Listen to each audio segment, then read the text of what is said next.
All right, hello and welcome to lesson 6.1, operations with higher order polynomials. So, in this lesson, we're just going to be taking a look at a little bit more in depth of what that term polynomial means. I mean, we've been using it all year. I keep saying it, but what the heck is a polynomial? Get a bit of a stronger understanding of what that means. And then we're just going to look at some basic operations with these polynomials, and as well as some factoring. So we get to really build our new factoring skills. So I'll just jump right into this. So lesson 6.1, I'll talk about a polynomial. And I've written the definition here. I'm mostly just going to be reading off what's here. So, I mean, I don't know. If you really are comfortable with reading, you can skip through most of this video. A polynomial is an expression of variables and coefficients, and these are combined together using addition, subtraction, and multiplication. The important thing to note about polynomials is that the exponents, or you could call them the powers, of the variable terms need to be positive integer values. Positive integer values being 0, 1, 2, 3, 4, 5, 6, and so forth. All right? Technically, 0 is not positive, but it's fine. It's still a constant term, so it's okay. So yeah, and we're going to look at some examples so you get a nice feeling of what that means. The official definition, the mathematical way to write this, the standard form for what we call a univariate polynomial. Uni meaning one, variate meaning variable. So this is a one variable polynomial. We can have multi variables, like you could have 2x squared y plus 3xy cubed, something like that, right? That could be a polynomial with multiple variables, but we're just going to be talking about one variable, okay? And that is written as this definition right here. So say a sub n, notice I'm reading this out loud as a sub n, meaning a subscript of n, times x to the power of n plus a sub n minus 1 to x to the power of n minus 1 plus ... meaning there's a bunch of junk in there following the same general pattern. Then a sub 2 with x squared, a sub 1 with x, and a sub 0 all alone. And that's the general way to write this. And it may look a little intimidating at first, but all you're really doing is writing the exponents, the biggest exponents on the left, and then just decreasing as you go down. See how that's x squared and then x to the power of 1? And technically right here, it's x to the power of 0. So it's going 2, 1, 0. This would be going 3, 4, 5, and so forth. But we just generalize it for an exponent n. That's all that means. So here are some examples, okay? Some nice, pretty examples. Let's do them in red. Blue. I like blue. So examples might be 2x plus 3. That is a polynomial. 4x squared plus 10x minus 7. That is a polynomial. 10. Technically a polynomial because it's a constant term. It's all right. How about 11x cubed minus 4x plus 3. Absolutely. All polynomials. I don't like the way that 10 is just sitting there. It bothers me. 10x to the power of 4. Yeah, I like that. So those are examples of what polynomials look like. And just notice kind of how I'm writing this. X and then no x. Squared, then a power of 1, then no x. Cubed, and then a power of 1, and no x, right? So it's following this general pattern here for standard form. Non-examples would be like square root x, x to the power of 2/3, x to the power of negative 1/2, 1 over x. So these are all non-examples of polynomials. Those aren't polynomials. They're their own things. I don't really know if they have a name, but it doesn't really matter. The key thing about polynomials is that they're variables with positive integer values. Okay? All right. Now for some more vocabulary, and I'm just going to be reading this. The degree of a univariate polynomial is the highest exponent occurring in that polynomial. You can also use the word order. I'll sometimes use this word. For example, the lesson's literally called higher order polynomials. It's fine. Degree, order, kind of the same thing, but just know that if you do pursue a career in math, order is going to mean a lot more than just the degree of a univariate polynomial, okay? And then so just some more nomenclature things. The prefix poly means multiple or many. So polynomial just means multiple terms. So if I have one term, that's a monomial. If I have two terms, that's a binomial. If I have three terms, that's a trinomial. Four terms we call a quadrinomial, but usually if there's more than three terms, we're just going to generalize and call it a polynomial. Okay, we don't have to keep going. Quintinomial, sextinomial, septinomial, octinomial, right? Who cares, right? Just call it a polynomial, past trinomial. Okay, it's not a big deal. It really isn't. And then some stuff over here about the sort of nature of these graphs or these functions. If I have a degree of 0, meaning x to the power of 0, that's a constant term.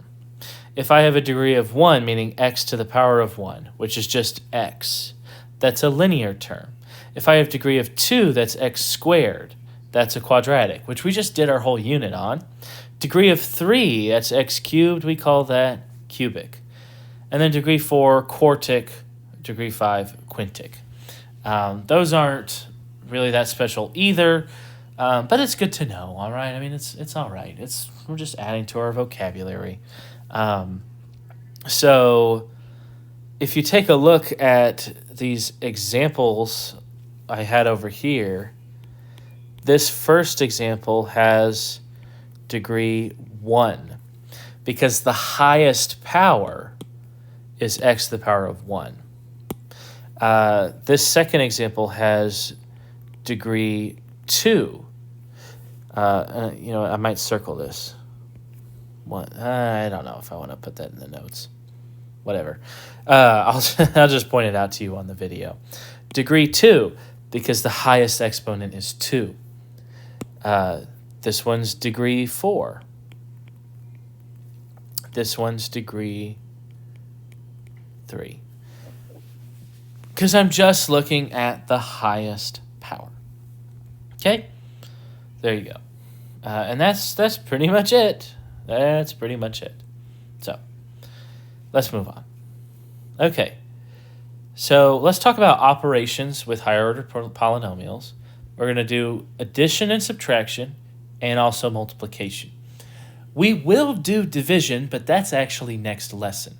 And division is its own thing, so we're going to have some dedicated time just for that. Now, the gist of adding and subtracting, it's just good old combine-like terms, all right? For example, x squared plus 3x cubed, those are not like terms. Like terms means you need the same variable, but you also need the same exponent. I can combine those because they're like terms, because they both have a square, all right? So make sure it's the same variable, it's the same number of terms with the same degree, meaning the same exponent on it, okay? And that's pretty much it for addition and subtraction. We'll be doing that naturally, okay? Now, multiplication with higher order polynomials, we're just going to use the good old distributive property, that which says a times b plus c equals ab plus ac. That's the good old-fashioned distributive property, okay? We're going to be using that, but it's going to look a little bit different. A lot of times we use the word FOIL which means first, outer, inner, last, right? And we do that with binomials that look like this, right? And I do x times x, x is right? But FOIL is really just a mnemonic device for binomials being multiplied. When I multiply a binomial times a trinomial, I'm just distributing. That's all I'm doing. So, okay, look, here's an example. All right, here's an example.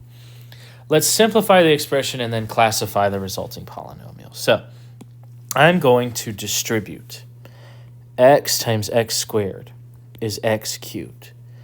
X times 2x is 2x squared. X times 4 is 4x. Negative 2 times x squared is minus 2x squared. Negative 2 times, here, you know what, I'll do a different color. So it's very clear in the notes who's getting distributed. Negative 2 times x squared is minus 2x squared. Negative 2 times 2x is minus 4x. Negative 2 times 4 is minus 8. Okay? Notice that these are like terms. These are like terms.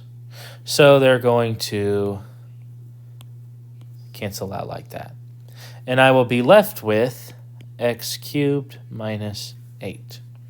So if I want to classify this, this is, let's see, it has a degree of 3, which means it's cubic, and there are 2 terms, which makes it a cubic binomial.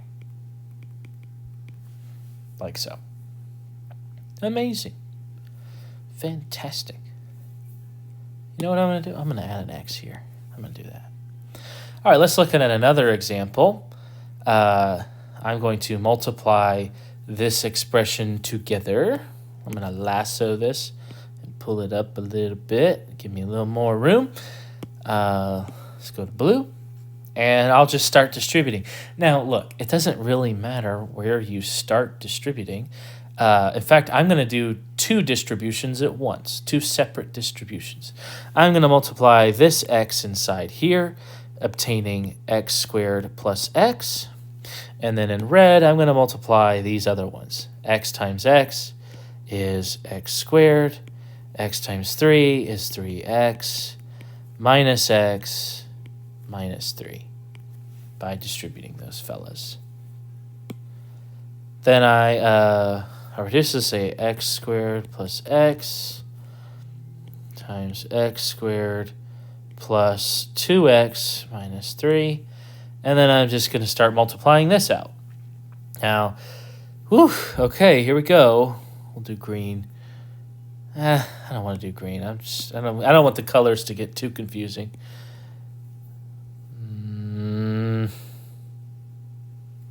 Should I wish I had you guys here right now.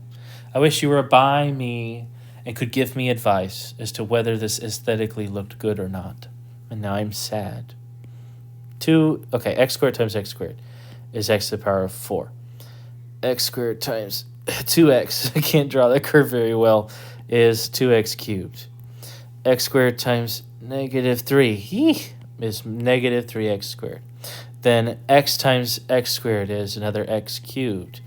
X times 2x is plus 2x cubed, plus 2x squared. And x times negative 3 is minus 3x. Now I'll combine like terms, because I'm just combining like terms. Let's see, x to the power of 4. This fella, this fella and this fella combine to get 3x cubed. Change colors. And negative 3x squared and 2x squared combine to get negative x squared. And then it's just minus 3x all by itself. So the degree is 4, which makes this a quartic, and I'm just going to call it polynomial. It has 4th degree, but it also has 4 terms. So the quartic means it's 4th degree. The 4 terms means it's a polynomial. Okay. Good on that. Hope so. If you have any questions about this, just let me know. But it's pretty simple distributive property with not a whole lot else going on. Okay? But you gotta be these are the basics of algebraic arithmetic. You gotta be able to do it, and you gotta be able to do it without making mistakes. Because if you make mistakes, it'll screw up the whole problem. So it's still good practice to do it, even if you kind of understand what's going on. All right. Let's move on to the more fun stuff now, which is factoring higher order polynomials. Yay! I'm so excited. Now, the factoring we've been doing in all of Unit 4 and Unit 5, that has been strictly Algebra 1 factoring. All of those factoring problems given on the factoring quizzes, given on the test, they're all Algebra 1 problems. They're not really Algebra 2 problems. But we set the foundation here to just really make sure you're ready for Algebra 2 factoring. Okay, because you have to be strong in the very basics to be successful in the more complicated. And these do get pretty complicated. It is all about recognizing patterns. And the only way you can build this skill of this pattern recognition is through practice. You have to practice this. I cannot stress that enough. Okay? And a lot of times you just have to try stuff. It may not work the first time, but you can't give up. Even if it doesn't work the first time, even if it doesn't work the second time or the third time, keep trying factoring techniques to see if you can get it. There are times you're going to encounter something that's not factorable, but don't just say, this first technique didn't work, so it's not factorable. No. Try everything, all the tools in our toolbox before just giving up. So we will largely use the same factoring skills as before, but this requires a little more thought and sometimes some very creative thinking to help notice factoring patterns. And these aren't always obvious, okay? All right. So let's start with a simple example. This is example 1. We're going to do factor by grouping. Now, we know what factor by grouping is because we already did this with quadratics. And I think you'll find that because we did this so often with quadratics, it's no different here. In fact, you might find this even easier than before. To factor by grouping, group the first 2 terms, group the other 2 terms. You might ask, Mr. Spake, does it matter which order I group? And I would say, I think, yeah. You could usually group the cubic with the quadratic and the linear with the constant. That's the best grouping to usually do. I do think it will work if you do cubic and linear and quadratic and constant, I think.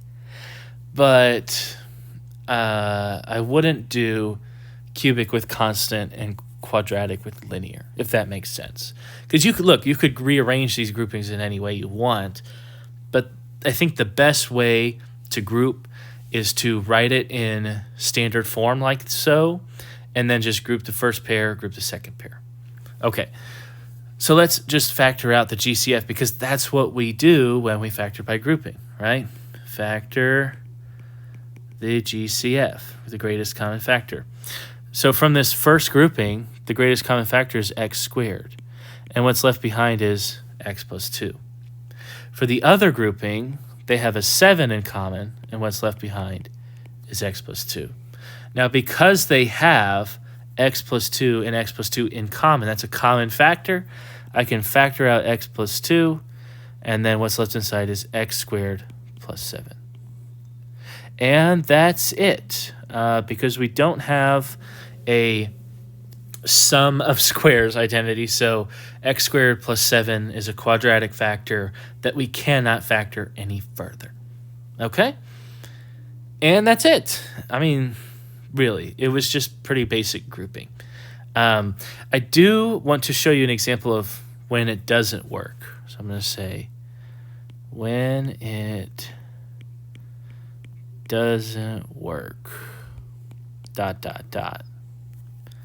And I hate the W I drew. Draw a better W. Yeah. So when does this not work? Well, let's try this. I say x squared. I get x minus 3 plus 4. And in fact, this is x plus 3. X minus 3 and x plus 3. Not the same. Can't factor it out.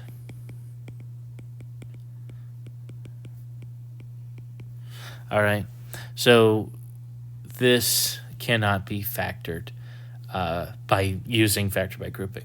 It probably could be factored somehow, maybe rational root theorem looking at you. I don't know, perhaps, but it's not going to work by factor by grouping because x minus 3 and x plus 3, those aren't the same thing. Those are not a same factor. That means that it doesn't matter that it's x and 3. It got to be x, same sign, same number. All right? So that's not going to work. Okay. Let's move on to example 2. Now this one I think I took a little too long to explain in class, but that's okay. Just live and learn, right? So this is the sum and difference of cubes identity. We've talked about difference of squares. A squared minus b squared, which is a plus b, a minus b, right? That's difference of squares identity. We now have 2 new identities to tack on. I would memorize these.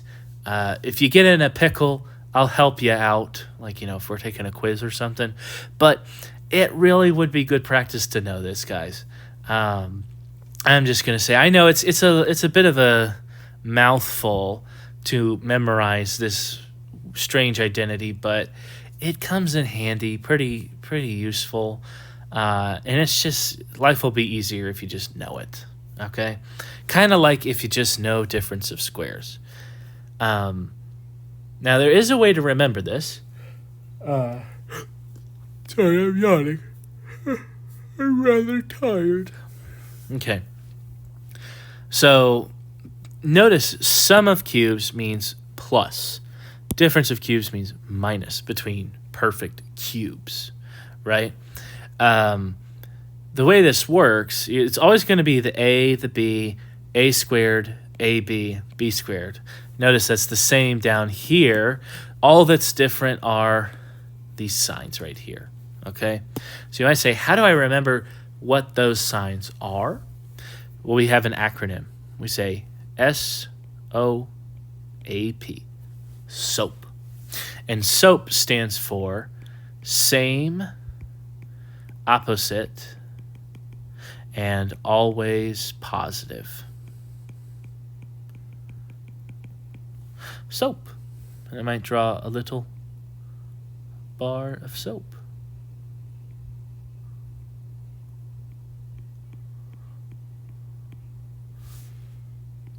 Soap.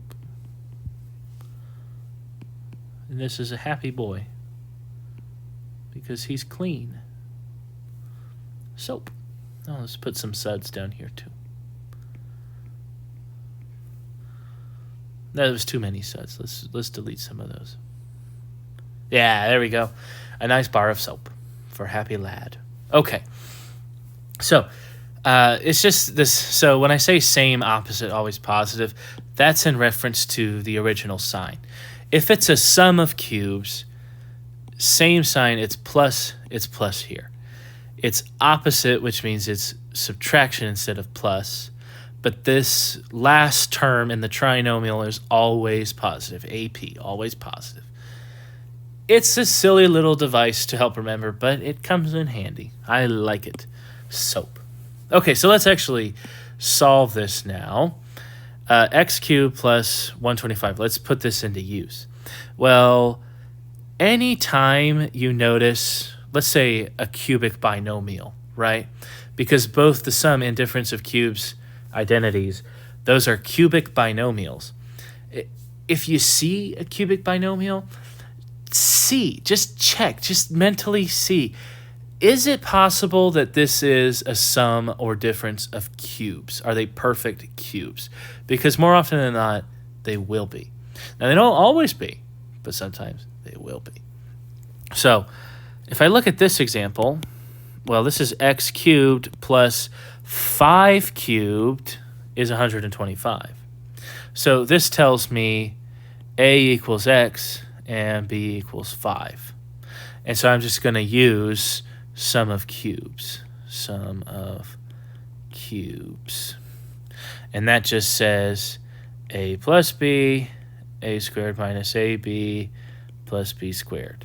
That's what sum of cubes says. So I'm going to say this factors as x plus 5 times x squared minus 5x plus 25. And that is just by using that difference or that sum of cubes identity, squaring the a squared term, and then bx, right, or ab, which is 5x, and then b squared, which is 5 squared, which is 25. And not a whole lot for me to just explain there. Just kind of is what it be, is what it do. Okay. Let's look at another. Because, look, come on, I'm sorry. X cubed plus 125, it's sitting there begging, saying, I'm sum of cubes, please factor me. But something like this might not be as, who knows, right? Depends on how well you know your perfect cubes. 27x cubed, well, 3 cubed is 27. So this is 3x, quantity, cubed. And 216, would you know, is 6 cubed. So I could factor this. By the way, 27 is a factor of 216, which means you could factor out 27 first. But your brain probably doesn't recognize 27 as a factor of 216, so we're going to do it this way first, and then maybe we'll factor out the GCF as we see it. Okay? So, this is a difference of cubes where we got a minus b, a squared plus ab plus b squared. That's the difference of cubes. And in this case, a equals 3x and b equals 6. So this is going to factor as 3x minus 6 times 3x squared, right? A equals 3x. That implies that a squared equals 3x squared, which equals 9x squared. So this is 9x squared plus, notice AB. AB is 3x times 6. That's 18x. So this is 18x. And then, of course, if b equals 6, then b squared equals 36. This is plus 36. Now, we would be done, but notice GCF.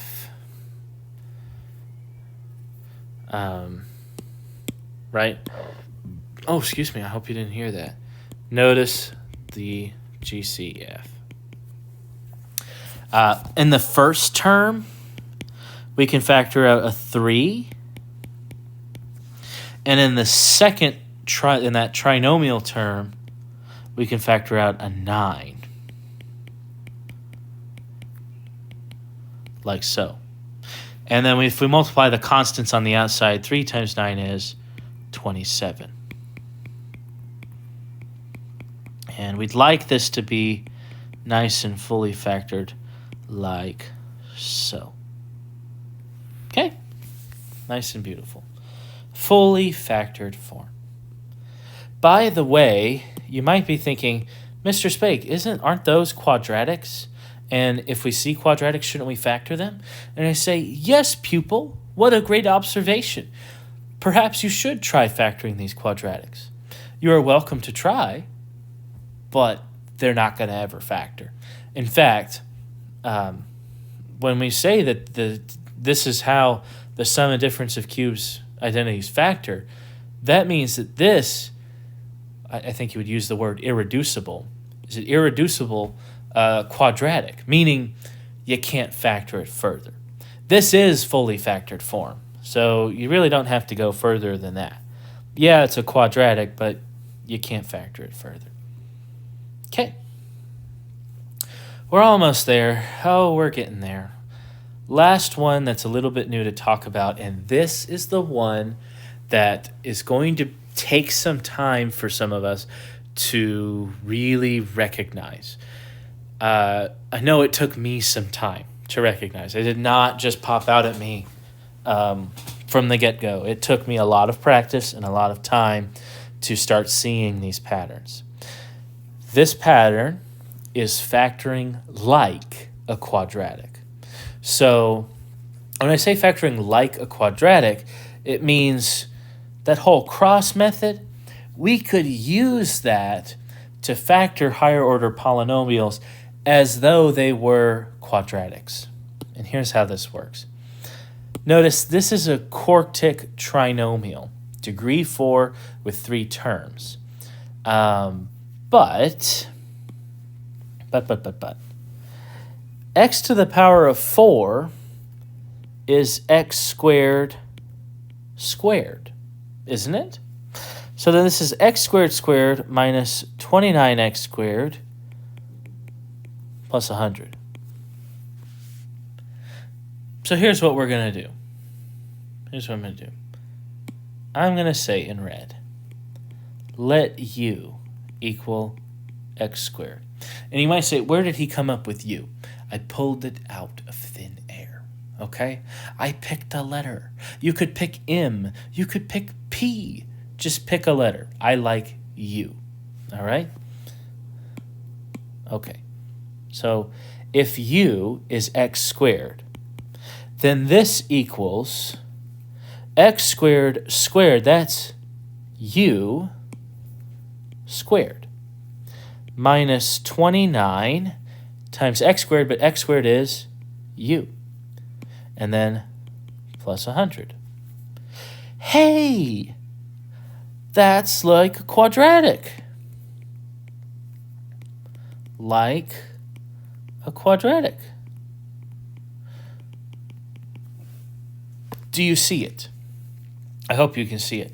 So what I've essentially done here is I've replaced x squared as its own term as a single variable of degree 1, u, and I've substituted that in to really exemplify to you, to show you that if it weren't x squared and it were just u, this would look exactly like a quadratic, which means it can factor like a quadratic. If I do the little puzzle, 100 and then negative 29, negative 25 and negative 4 are my factors, which means this factors as, say this equals u minus 25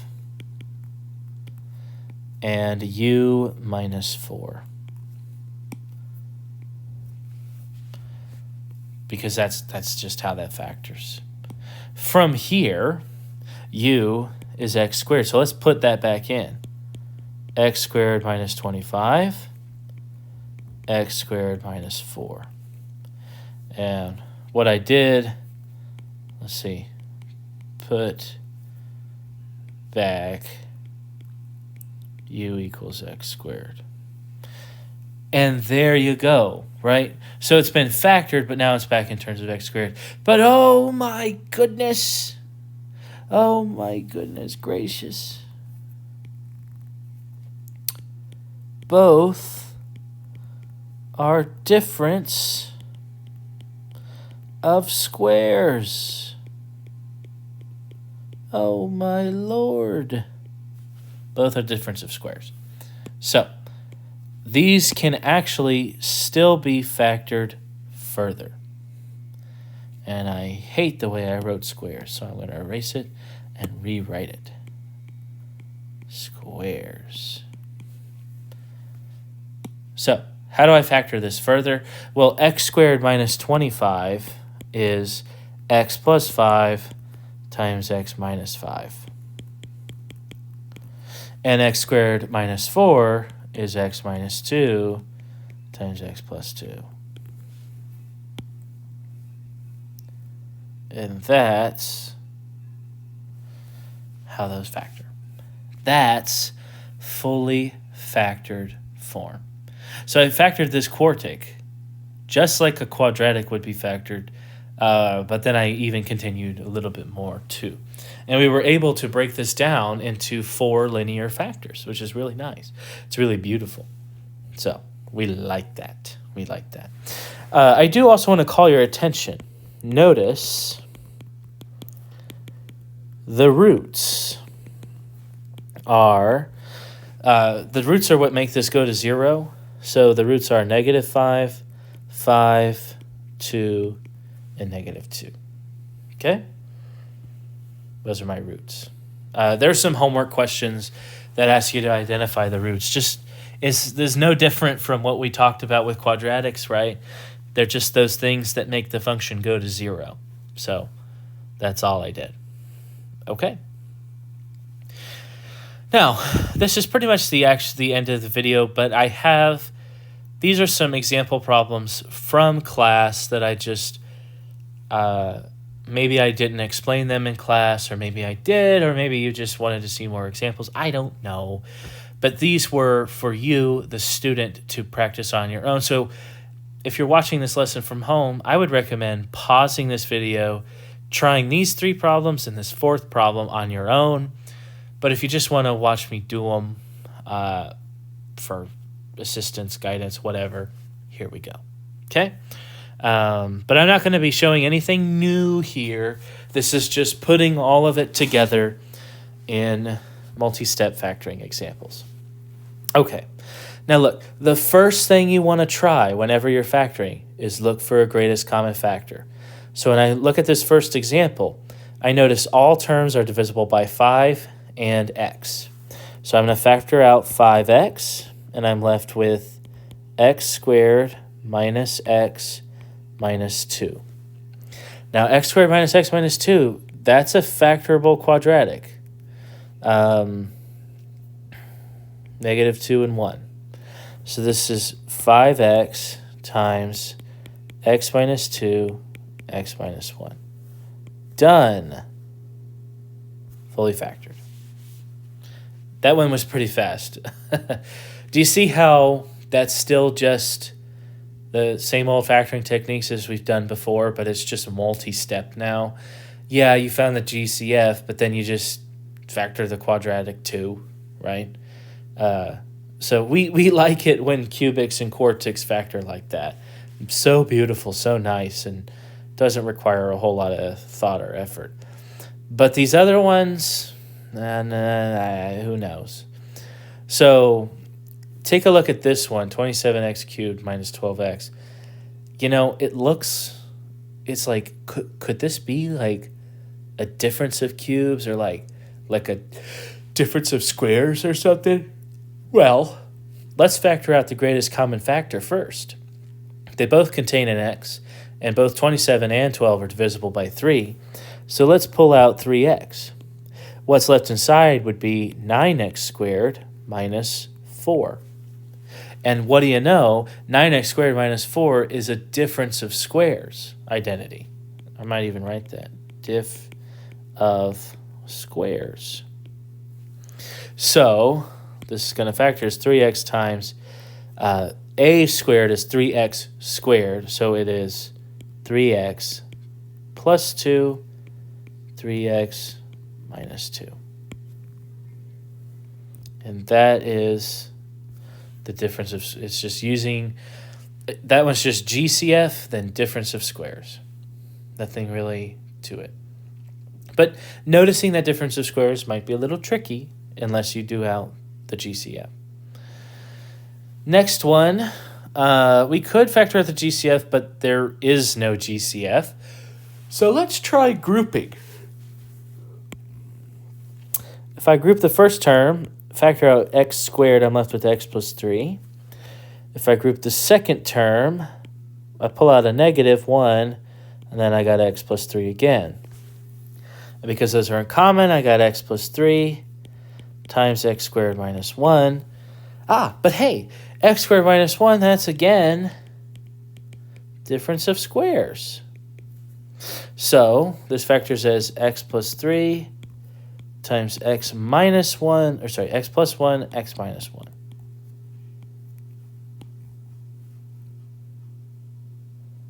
And fully factored.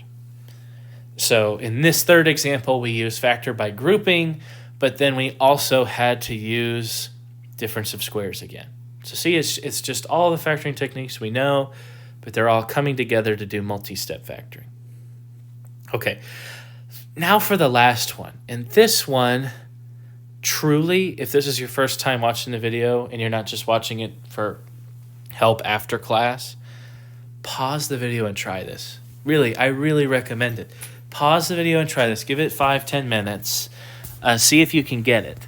Hint is factor like a quadratic. Okay, so let's go over it. Let's actually talk about it. So the way I'm going to do this, notice I've got x to the power of 6 and x cubed. X to the power of 6, well, that's x cubed squared. Notice. X to the power of 6 is x cubed squared. Because of this, and really, whenever you have a trinomial where, you know, the last term is constant, but the first two are exponents where one is double the other, this pattern's going to emerge. And you might be saying, what the heck does he mean by that? I mean, if you see x to the 8 and x to the 4, if you see x to the 6 and x cubed, if you see x to the 4 and x squared, if you see x to the 10 and you see x to the 5, right? If you notice this pattern of the leading, or the highest degree is double of that middle term, right? And it's just this trinomial with the constant at the end, you can factor it like a quadratic, okay? And this goes way beyond just single variable powers. There's going to be a lot of functions that follow this pattern. So what I'm going to do is say let u equal x cubed. Then this is u squared plus 11u plus 24, right? Because u squared equals x cubed squared, which equals x to the power of 6. So you see how I'm replacing x to the power of 6 with u squared, and I'm replacing x cubed with u. Now this factors as a quadratic, 24 and 11, that's 8 and 3. So this is going to be u plus 8 and u plus 3. But let's put x back in now, because the only reason we choose this variable is to help us recognize that it's like a quadratic. So let's put the x cubed back in. I got x cubed plus 8 and x cubed plus 3. And I want you to notice that x cubed plus 8 is a sum of cubes, right? It's a cubed plus b cubed equals a plus b times a squared minus ab plus b squared. So the way this is going to factor is x cubed plus 8 is going to be x plus 2, because 2 cubed equals 8. So a equals x, b equals 2. That's basically what we're doing. X plus 2, then x squared minus 2x plus 2 squared is 4. And then this is multiplied by x cubed plus 3. And you might be saying, could I use the sum of cubes identity on x cubed plus 3? Not really. You could use it to potentially identify the zeros. That might help you identify the zeros, but it wouldn't necessarily be proper factored form, if that makes sense. So, yeah, that would be fully factored form. And that wraps it up. So, okay, nice. We did it all. We got through naming the polynomials, multiplying them, and a variety of factoring techniques. So, you may encounter different factoring questions than just the ones that have been provided here, but you have all the tools. You really do. You have them all. So you should be able to figure it out. Even if it's not exactly like these problems, you should be. It's all the same stuff, and you should be able to figure it. Okay. Thank you for watching the video. I hope you have a great rest of your day, and I'll see you in the next one.